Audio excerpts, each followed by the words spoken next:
अब एक एम्प्लाई और एक एम्प्लाई की लड़ाई है। अभी तक हम लोगों ने ना तो सरकार ने कुछ मना किया है कि इन लोगों का ना करें, ना अभी हम वहां तक पहुंचे हैं। हमारी एम्प्लाई और एम्प्लाई की लड़ाई है और जिस तरह से कमेटी की मेहनत से जो कमेटी ने अपना रोल अदा किया है, डेली वेजर का जो पैसे बढ़ने का, जो डेली वेजर को सेंट्रल वेजेस लाए गए, यकीन मानिए कि कमेटी का ये कदम काबिल तारीफ है। और इंशाअल्लाह ताला जिस तरह से इनका मसला हुआ है, बाकी तमाम लोगों के भी मसले हल होंगे। तो मेरी फैसल भाई से दरख्वास्त है कि क्योंकि लोग सर्दी में जमा हैं और आपको सुनना भी चाहते हैं तो आप थोड़ी देर स्टार्ट करें। अस्सलाम वालेकुम व रहमतुल्लाहि व बरकातुहू। देखिए साथियों, इस टाइम सब में बड़ा इशू है एक्सटेंशन का, क्योंकि टाइम बहुत कम है। टाइम इसलिए कम है कि जनवरी में आज 19 तारीख हो गई, 20 तारीख को शनिचर और 21 को इतवार और 22 को आधा दिन यूनिवर्सिटी बंद रहेगी और 23 तारीख को सुप्रीम कोर्ट का मामला है। तो ये सब लोग 23 तारीख को सुप्रीम कोर्ट दिल्ली रवाना हो जाएंगे। तो 23-24 ये दिल्ली रहेंगे, 25 को हॉलीडे की छुट्टी है और 26 को 26 जनवरी है। फिर 27 से लेकर 30 तक वाइस चांसलर साहब नहीं है। हमें सब में ज्यादा फिक्र है आप लोगों के एक्सटेंशन की, इसीलिए हम बार बार वसीम बाबू और ताहिर साहब के पास सुबह से मेरा ख्याल में 20 चक्कर लग गए कि कम से कम 23 तारीख की मीटिंग जो हुई थी एजुकेटिव काउंसिल की और जिसमें हमारा एक्सटेंशन का मामला डिसाइड हुआ है, तो कम से कम सिर्फ उसी आइटम के एब्स्ट्रैक्ट निकाल दें जैसे टीचरों के निकाल दिए। और टीचरों के सीएस के ऑर्डर हो गए। तो अगर और इश्यूज पर कॉम्प्लिकेशन है और रजिस्ट्रार साहब को ज्यादा टाइम लग रहा है, तो हमारे इशू को जो एक्सटेंशन का है, क्योंकि 1297 एडहॉक हैं और 302 डेली वेजर है, तकरीबन 1632 लोगों का मामला है।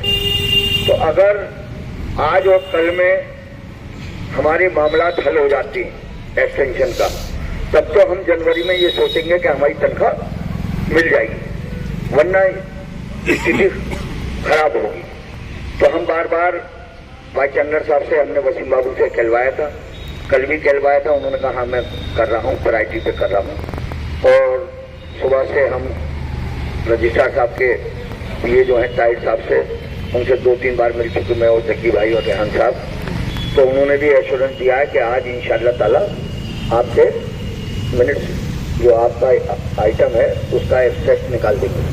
और नमाज के बाद भी हम गए थे, सुबह भी गए थे, फिर नमाज के बाद भी गए और उन्होंने कहा कि नहीं आरिफुद्दीन साहब को बुला लिया है और आपके मामले पे डिसाइड कर लिया है और इंशाअल्लाह ताला आज आपके मिनट्स आ जाएंगे और नहीं कल तो हर हालत में आ ही जाएंगे। अगर कल आ जाते हैं तो फिर नॉन टीचिंग से कल ही हम ऑर्डर भी निकलवाने की पूरी कोशिश करेंगे और पूरी कोशिश का इंशाअल्लाह ताला ऑर्डर निकलवाएंगे, क्योंकि जो लोग ऑर्डर निकालने वाले हैं वो भी पीड़ित है। जैसे कि हमने पिछली बार दिसंबर में रात के 10 बजे तक ऑर्डर निकलवाए थे, इंशाअल्लाह ताला अल्लाह ने चाहा तो कल हम इंशाअल्लाह ताला ऑर्डर निकलवाएंगे। कमेटी का पूरा जोर इसी बात पर है कि आप लोगों की तनख्वाह जनवरी की न रोके और इंशाअल्लाह ताला हमें अल्लाह की जात पर यकीन है कि आपका मामला आसान होगा। दूसरी बात ये कि अनाउंसेस पे भी हमारी बात हुई है, असमर बेग साहब से भी हुई और लोगों से भी हुई है। इंशाअल्लाह भाई वो एश्योरेंस तो पूरा दे रहे। अब वो अंदर ये डिबेट चल रही है कि मामला कैसे होगा। हमारी एक बस बात यह है कि जो नोट शीट पे लिखा गया कि 3% का इंक्रीमेंट और 8% का डीए, जैसे चलता आ रहा है वैसी एज पर पास्ट प्रैक्टिस किया जाए। तो इंशाल्लाह उस पर भी हमें पूरी उम्मीद है कि वो काम भी होगा। तो साथियों, देखो कमेटी का काम है जद्दोजहद करना। कमेटी में कोई वाइस चांसलर और रजिस्ट्रार तो हम है नहीं, हम आपकी लड़ाई लड़ रहे हैं और साजिद दिल से लड़ रहे हैं और इंशाअल्लाह ताला आखिरी दम तक लड़ेंगे और चाहे वो हाई पावर कमेटी की रिपोर्ट हो या आपके और मामला हो। देखिए व्हाट्सएप पे बड़ी ऑडियो धक्के खा रही है। ये वो आदमी है जब हाई पावर कमेटी की तरफ से वो गए तो सब में पहले उन्होंने अपना 18 महीने की तनख्वाह का मुद्दा रखा। 18 महीने वो जेल रहे थे तो वो नो वर्क नो पे पे उनकी 18 महीने की तनख्वाह नहीं मिलेगी, क्योंकि वो यूनिवर्सिटी में नहीं थे, वो जेल में थे। तो नो वर्क नो पे का उन पर कानून लागू हुआ और पिछले रजिस्ट्रार ने करा। बहरहाल रजिस्ट्रार साहब को मालूम नहीं था। रजिस्ट्रार साहब ने उन्हें ये कहा कि हम आपका मामला देखेंगे। उन साहब को भी मैंने मिलवाया था और इस बीच में मैं उम्रे पे चला गया था पिछले साल, और इस बीच में तारिक मंसूर साहब भी छोड़ के चले गए। तो उनका मामला 18 महीने की तनख्वाह का है और दूसरा उनका मामला एमएससीपी का है, क्योंकि एमएससीपी 18 महीने का जब सर्विस ब्रेक हो गया तो वो या तो, अब मैं बताऊंगा नहीं, क्योंकि मैं बताऊंगा तो फिर वो अमल में लाएंगे।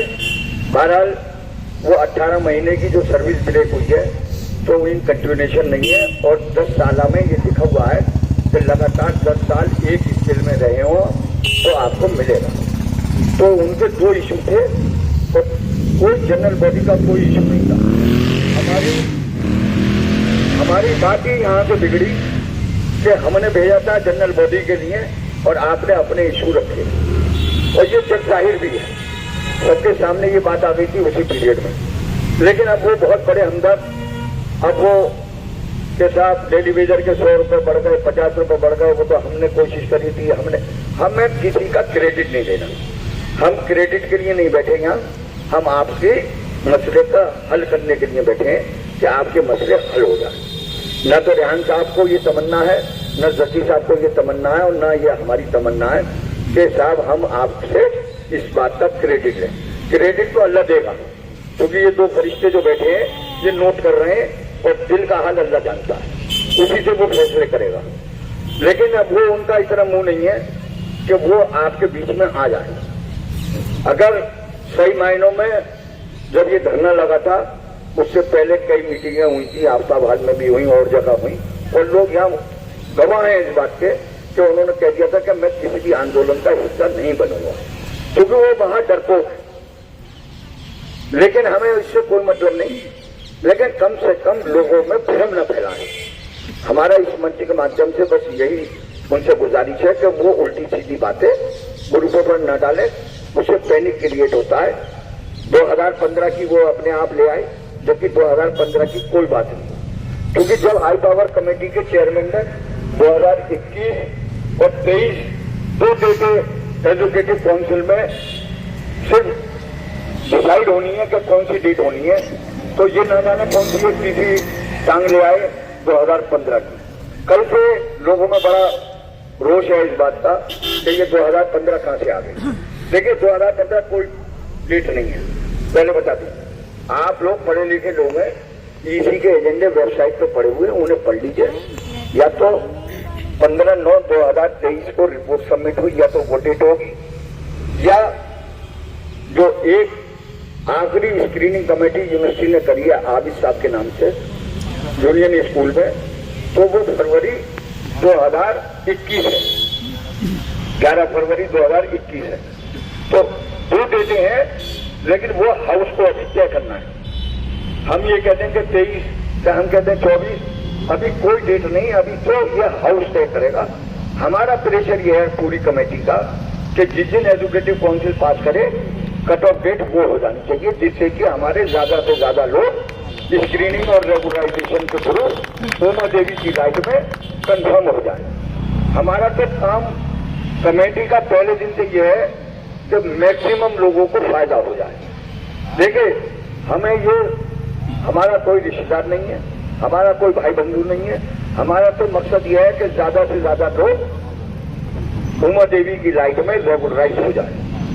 एक मौका है ये जो सुप्रीम कोर्ट ने अपने जजमेंट में लिखा कि 1 टाइम मेजर, और सरकार ने भी कहा 1 टाइम मेजर। तो 1 टाइम मेजर अगर हो जाएगा तो एक बार में ही जितने ज्यादा से ज्यादा लोग हैं वो रेगुलराइज हो जाएंगे। जो बाकी बचेंगे इंशाल्लाह उनकी भी हम चाहे वो CRR के थ्रू कराएं या जैसे भी कराएं इंशाल्लाह उन्हें हम निकलने नहीं देंगे। अब तक का तो हमारा यही ट्रैक रिकॉर्ड रहा है, चाहे वो नर्सरी स्टाफ हो और चाहे वो ड्राइवर हो और चाहे वो कंप्यूटर सेंटर के लोग हों, किसी एक को भी हमने अभी तक निकलने नहीं दिया है। और जो लोग निकल गए थे इंशाअल्लाह ताला, जैसे मुकीतुल्लाह, जैसे मुस्तकीम, हमने उनकी भी लड़ाई लड़ी और वो भी दोनों नौकरी पर आ गए और 13 महीने की जो तनख्वाह रुकी थी, जनवरी की तनख्वाह, उसको मुकीतुल्लाह को मिल जाएगी। तो देखिए, आप अच्छा सोचोगे तो फिर अल्लाह भी अच्छा सोचेगा और आपके लिए अच्छा होगा। और नेगेटिविटी के लिए तो देखिए ऐसा यही बहुत है, हमें आपस में ये नेगेटिविटी नहीं फैलानी चाहिए। ठीक है, नेतागिरी करनी है, तुम्हें चुनाव लड़ना, ये सब जनता खड़ी हुई है, जनरल बॉडी को मालूम है कौन हमारे लिए लड़ रहा, कौन नहीं लड़ रहा। आप वोट जो कर दो, हम ये भी नहीं कहेंगे कि आप किसको दोगे किसको नहीं दोगे, ये सब आप समझदार लोग हो, आपको खुद फैसला करना है कि हमें चुनाव नहीं लड़ना। हमने पहले दिन ऐलान कर दिया क्योंकि हमारे पास टाइम नहीं है, हमारे 2 साल रह गए रिटायरमेंट के, जनवरी 2026 में हम रिटायर हो जाएंगे। ये हमारे जकी भाई 14 महीने रह गए इनके, ये भी कोई चुनाव नहीं लड़ सकते। तो ये बातें सब बेकार की हैं। देखो, हम ये कह रहे हैं कि पीड़ित के साथ जो अन्याय हो रहा है वो हम उसे रोक रहे हैं और हम अन्याय नहीं होने देंगे। जितनी हमारी अल्लाह ने वुसअत दी है, इंशाअल्लाह ताला पूरी कमेटी आपको न्याय दिलाएगी, आखिरी दम तक लड़ाई लड़ेंगे। और इंशाअल्लाह अभी तक आपके धरने से, आपके इत्तेहाद होने से आपके नुकसानात नहीं हुए और इंशाअल्लाह आगे भी नहीं होंगे। देखिए, इत्तेहाद में ही सब में बड़ी जीत है। अगर इत्तेहाद नहीं होता तो आप ये समझ लो कि आप लोग सब पहले से ही निपट लिए होते। लेकिन आप बेफिक्र रहो, अल्लाह पे यकीन रखो इंशाअल्लाह, और अच्छा सोचो, दूसरे के लिए भी अच्छा सोचो। अगर आज आपके लिए अच्छा हो जाए तो कल दूसरे के लिए भी सोचना कि अल्लाह पाक इसका भी अच्छा करे, समझे। तो बहरहाल कोई किसी बातों में आने की जरूरत नहीं है। अगर किसी को कोई शक व शुबा हो तो कमेटी पूरे दिन यहीं धरने पर बैठी रहती है। किसी को भी बाल बराबर भी कोई शक हो, हमारे साथ चलो, हमें कोई, देखो हमारा कोई हिडन एजेंडा नहीं, हम तो खुद कहते चलो। उस दिन गए थे कंट्रोलर के पास, सबको लेके गए, हमें कोई हिडन बात ही नहीं करनी, हमें सिर्फ आपकी बात करनी। हम जहां भी बैठते हैं सिर्फ आपकी बात करते हैं। तो जो ड्राइंग रूम में बैठ के पॉलिटिक्स कर रहे हैं और व्हाट्सएप पे कर रहे हैं, उन्हें आप सुनना छोड़ दो, उनका पढ़ना छोड़ दो, वो अपना आप ही खत्म हो जाएंगे। कोई जरूरत नहीं है कि एक ने दिया फिर दूसरे ने फॉरवर्ड करा फिर तीसरे ने, कोई जरूरत नहीं। फिर उसमें सवालिया निशान क्या अच्छा होगा, कुछ नहीं, अच्छा होगा। और जो कमेटी फैसला करे और जो कमेटी कर रही है उस पर आप यकीन रखो इंशाअल्लाह ताला। बाकी बातें हम अपडेट करते रहते हैं, हम जो रोज काम करते हैं हम आपको 4 बजे बता देते हैं कि आज यहाँ गए, ऐसे ऐसे हुआ। देखिए इंशाअल्लाह ताला ऊपर से पूरा पॉजिटिव है, सरकार की तरफ से कोई नेगेटिविटी नहीं है। सरकार तो इस बात से नाराज है कि आप पिछले 2 साल से हम कह रहे हैं आप तो नहीं कर रहे। ये जो एजुकेटिव काउंसिल के मेंबर गए थे उनके सामने भी अब ये बात आ गई कि सरकार की तरफ से कोई पाबंदी नहीं है, रुकावट है तो सिर्फ यहीं से। तो साथियों, आपका कुनबा बढ़ रहा है, आपके सपोर्टर बढ़ रहे हैं और इंशाअल्लाह ताला पॉजिटिव होगा, पूरा हमें अल्लाह पे यकीन है। बाकी कोई घबराने की जरूरत नहीं, बिल्कुल। देखो टाइम तो लगेगा, जब बीमारी आती है तो 1 दिन में आता है और बुखार 4 दिन में जाता है। इलाज आदमी 1 हफ्ते 10 दिन 15 दिन करता है। बीमारी आने में तो टाइम लगता है, लेकिन जाने में उसको टाइम लगता है कि 15 दिन में जाएगी कि 10 दिन में जाएगी। तो साथियों, मामला बिगड़ गया है, लेकिन इंशाअल्लाह ताला हम खत्म नहीं होने देंगे। हम आपके मामलात को बिल्कुल पॉजिटिव और इंशाअल्लाह ताला अच्छा ही हो और अच्छे की सोचो। बाकी तो देखो, जब अगर किसी की रोजी अल्लाह ने यहाँ से खत्म कर दी और कहीं और लिख दी, बहुत से लोग नौकरी छोड़ के चले गए और दिल्ली चले गए, जामिया चले गए, जामिया अंदर चले गए, कहीं और चले गए। तो ऐसा नहीं है। तो अल्लाह पे यकीन रखो, अगर रोटी यहाँ लिखी है तो मिलेगी और परमानेंट मिलेगी इंशाअल्लाह ताला। ये मेरा पूरा यकीन है।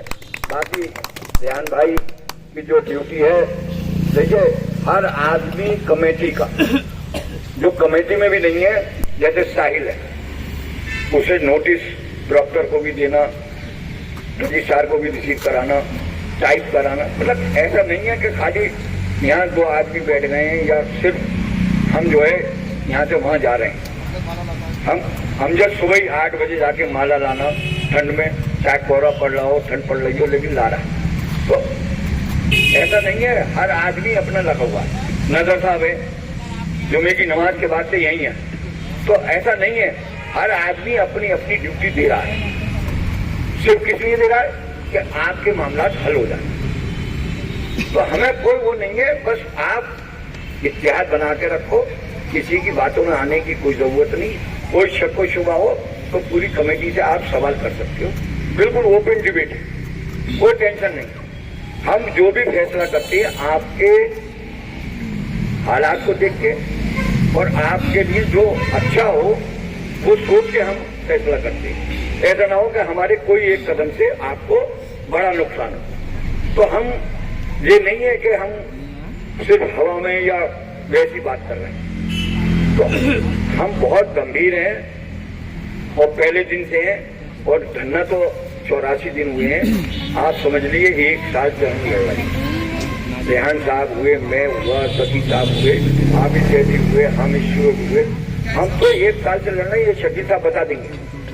रजिस्ट्रार ऑफिस वाला जो पीड़ित है वो सब जानता है कि ये लोग कहाँ से लेके यहाँ तक आए हैं।